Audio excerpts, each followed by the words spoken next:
안녕하세요. 저는 박은정입니다. 저의 믿기 힘든 경험을 들어주세요. 새벽 5시, 꽃집 앞에서 들려온 급한 노크 소리에 잠에서 깨어났습니다. 이런 시간에 누가 올까 싶어 조심스럽게 문을 열었는데 사위 도연이 서 있었습니다. 평소 단정한 모습과는 달리 얼굴은 창백했고 옷에는 흙먼지와 스크래치 자국이 여기저기 묻어 있었습니다. 어머님, 죄송해요. 갑자기 찾아와서. 사위는 떨리는 목소리로 말했습니다. 운전하다가 담벼락에 부딪혔어요. 차를 여기 잠깐 세워둬도 될까요? 사위의 손이 미세하게 떨리고 있는 것을 놓치지 않았습니다. 눈빛도 평상시와 달랐습니다. 마치 무언가에 쫓기는 듯한 불안에 가득 찬 표정이었습니다. 차 열쇠를 제 손에 쥐어주며 며칠만 맡아주세요. 보험 처리하고 정리해야 할 일이 있어서요. 라고 말했지만 사위의 목소리는 자신 없어 보였습니다. 그래, 알겠다. 그런데 다친 곳은 없니? 제가 물었지만 사위는 이미 돌아서고 있었습니다. 괜찮습니다. 먼저 가볼게요. 그렇게 말하며 택시를 잡아 타고 사라졌습니다. 창밖으로 보니 사위가 가져온 차는 검은색 세단이었는데 앞 범퍼 부분이 심하게 찌그러져 있었습니다. 단순한 담벼락 충돌치고는 손상이 심해 보였습니다. 그리고 차 주변에는 뭔가 모를 냄새가 났습니다. 달콤하면서도 비릿한 기분 나쁜 냄새였습니다.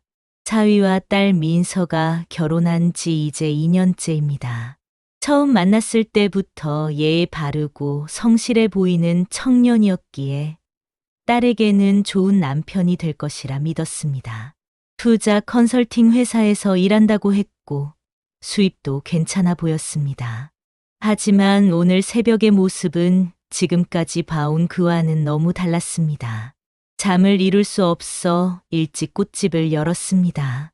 평소보다 일찍 찾아온 단골 손님들과 대화를 나누면서도 자꾸만 그 차가 신경 쓰였습니다. 오후가 되어서야 용기를 내어 차에 다가가 자세히 살펴보기로 했습니다. 가까이서 보니 손상 정도가 생각보다 훨씬 심각했습니다. 그리고 범퍼에 붙어 있는 붉은 얼룩을 발견했을 때 가슴이 철렁 내려앉았습니다. 그것은 분명 페인트나 녹이 아니었습니다. 지금까지 살면서 한 번도 의심해 본 적 없었던 사위에 대해 처음으로 불안한 마음이 들기 시작했습니다. 혹시 정말로 무언가 큰 일이 벌어진 건 아닐까요? 마음 한구석에서 자꾸만 불길한 예감이 스며들어왔습니다. 다음 날 이른 아침, 더 이상 참을 수 없어서 차를 자세히 살펴보기로 했습니다. 꽃집 뒤편에 세워둔 그 검은 세단 앞에서 저는 차마 믿고 싶지 않은 현실과 마주했습니다.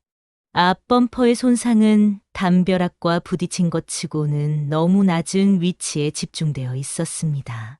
마치 사람의 다리 높이와 비슷한 위치였습니다. 그리고 그 붉은 얼룩. 어제부터 계속 신경 쓰였던 그것을 면봉으로 조심스럽게 채취해 보았습니다.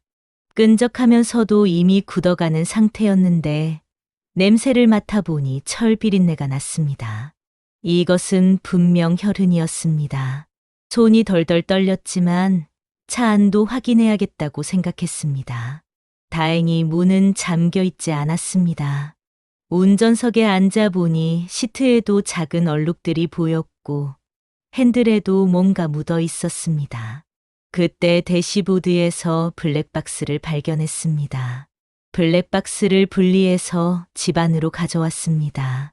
컴퓨터에 연결하고 어제 새벽 시간대의 영상을 확인하는 동안 가슴이 쿵쿵거렸습니다. 혹시 제가 잘못 생각하고 있는 건 아닐까? 도연이 말한 대로 단순한 접촉사고일 수도 있지 않을까 하는 희망을 품고 있었습니다. 하지만 화면에 나타난 장면은 제 희망을 완전히 산산조각 냈습니다. 새벽 4시 23분 어두운 골목길에서 사위의 차가 한 사람을 들이받는 장면이 선명하게 기록되어 있었습니다. 피해자는 등이 구부정한 노인으로 보였는데 손에는 폐지 뭉치를 들고 있었습니다. 더 충격적인 것은 그 다음이었습니다.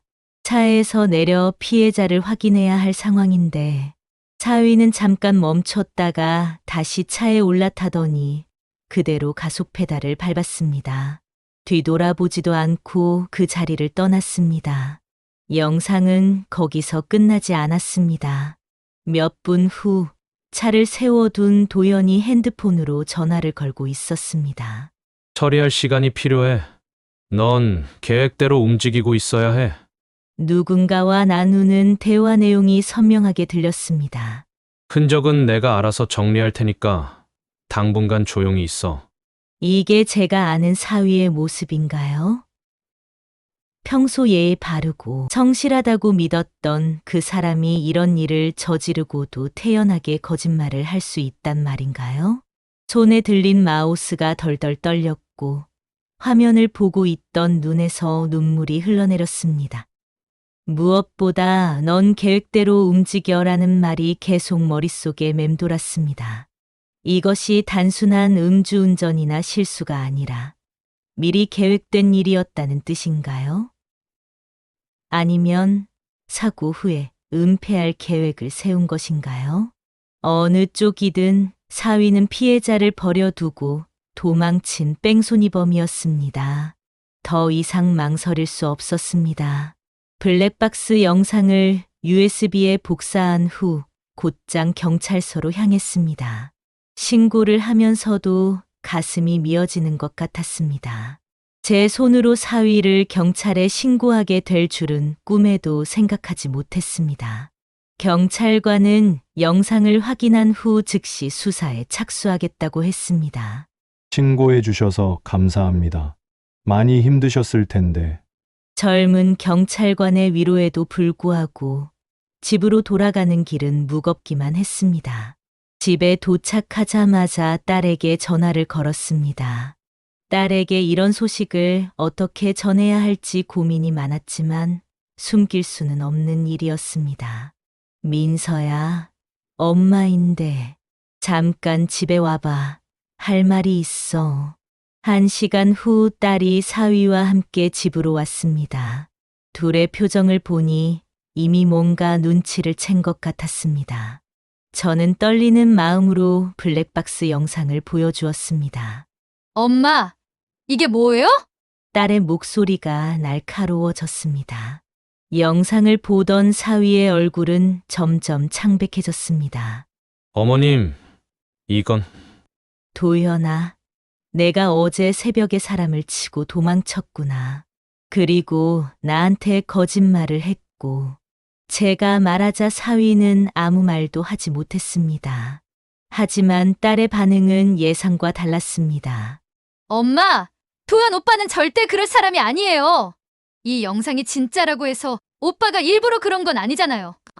실수였을 수도 있고. 딸은 울먹이며 남편을 감쌌습니다. 민서야, 영상을 똑바로 봐. 내 남편이 사람을 치고도 확인하지 않고 그냥 갔어. 그리고 누군가에게 전화해서 계획대로 움직이라고 했단다. 그래도 가족끼리 해결할 수 있었잖아요. 왜 경찰에 신고를 하셨어요? 딸이 소리쳤습니다. 엄마는 왜 가족보다 남을 더 생각하세요? 그 말을 듣는 순간 가슴이 무너져 내렸습니다. 제가 기른 딸이 피해자보다 가해자인 남편을 감싸고 있었습니다. 민서야, 그 피해자도 누군가의 가족이야. 우리가 가족이라고 해서 죄를 덮어도 된다는 뜻은 아니잖니? 엄마는 정말 이해할 수 없어요. 가족이 우선이어야 하는 거 아닌가요? 딸은 눈물을 흘리며 사위의 손을 잡고 일어섰습니다. 우리 나갈게요. 더 이상 여기 있을 수 없어요. 민서야, 잠깐만. 제가 부르는 소리에도 불구하고 두 사람은 그냥 나가버렸습니다.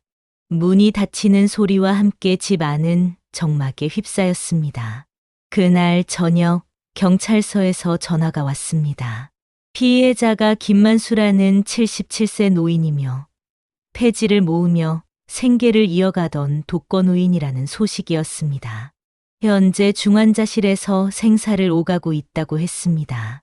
뇌출혈과 다발성 골절로 상태가 위중하다는 말에 눈앞이 캄캄해졌습니다. 며칠 후 사위에 대해 더 알아보기 위해 그의 직장에 가보기로 했습니다. 평소 바이오 투자 컨설팅이라는 회사에서 일한다고 했는데 정확한 위치는 몰랐지만 인터넷에서 주소를 찾을 수 있었습니다. 강남에 있다는 그 회사를 찾아갔는데 간판만 번 듯하고 실제 사무실은 허술했습니다. 책상 서너 개와 의자 몇 개가 전부였고 직원이라고 나온 사람도 어딘가 어색해 보였습니다. 도연 씨 찾아왔다고 하셨죠? 그분은 지금 출장 중이세요. 그 사람의 대답은 망설임 투였습니다. 언제 돌아오시나요? 제가 묻자 글쎄요. 연락이 안 되고 있어서요. 라며 애매하게 답했습니다. 사무실을 둘러보니 뭔가 이상했습니다. 투자 컨설팅 회사치고는 자료도 없고 컴퓨터도 몇 대 없었습니다. 벽에 걸린 사업자 등록증도 발급 일자가 얼마 되지 않았습니다. 뭔가 급조된 것 같은 느낌이었습니다. 집으로 돌아와 인터넷으로 그 회사에 대해 검색해봤지만 제대로 된 정보는 찾을 수 없었습니다. 그저 바이오 관련 투자 상담이라는 모호한 설명만 있을 뿐이었습니다. 며칠 후 더 큰 충격이 기다리고 있었습니다. 딸이 울면서 전화를 걸어왔습니다.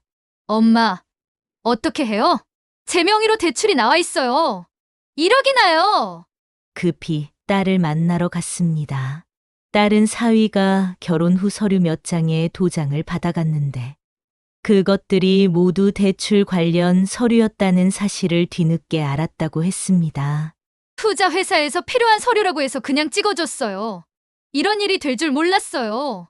은행에서 확인해 보니 상황은 더 심각했습니다. 딸 명의로 여러 곳에서 대출을 받았고 총액이 3억 원에 가까웠습니다. 그 돈은 모두 사위의 계좌로 들어갔다가 출처 불명의 곳으로 빠져나갔습니다.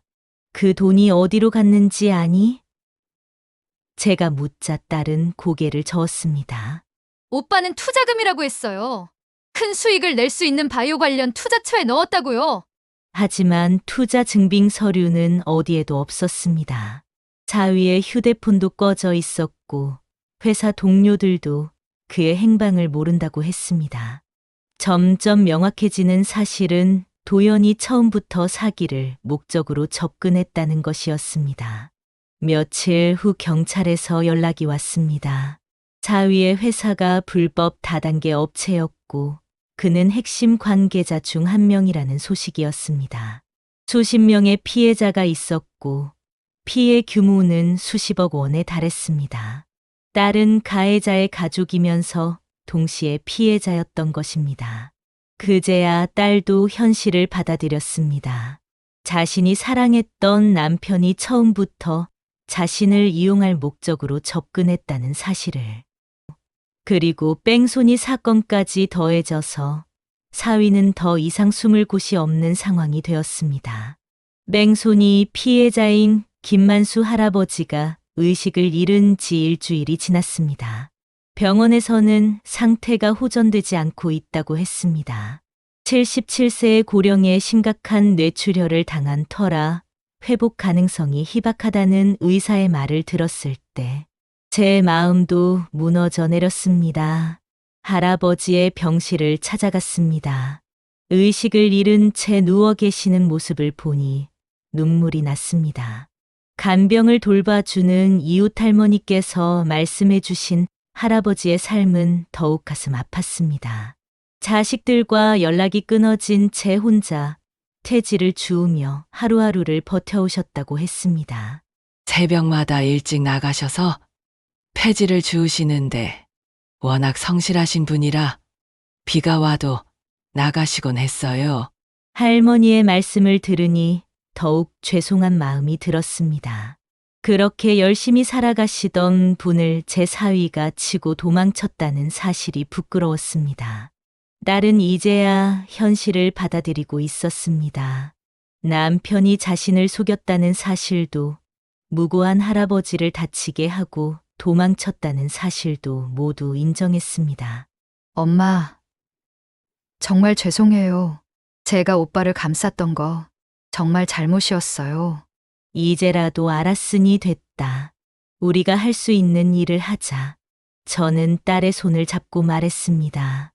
함께 할아버지께 사죄드리고 치료비와 생활비를 지원하기로 했습니다. 딸의 명의로 빌린 돈 때문에 경제적으로는 어렵겠지만 그래도 최선을 다해서 도와드리기로 했습니다. 경찰에서는 사위에 대한 수사를 계속하고 있다고 했습니다. 맹손이뿐만 아니라 사기 혐의로도 수배령이 내려졌다고 했습니다. 조만간 잡힐 것이라는 경찰의 말에 조금이나마 위안이 되었습니다.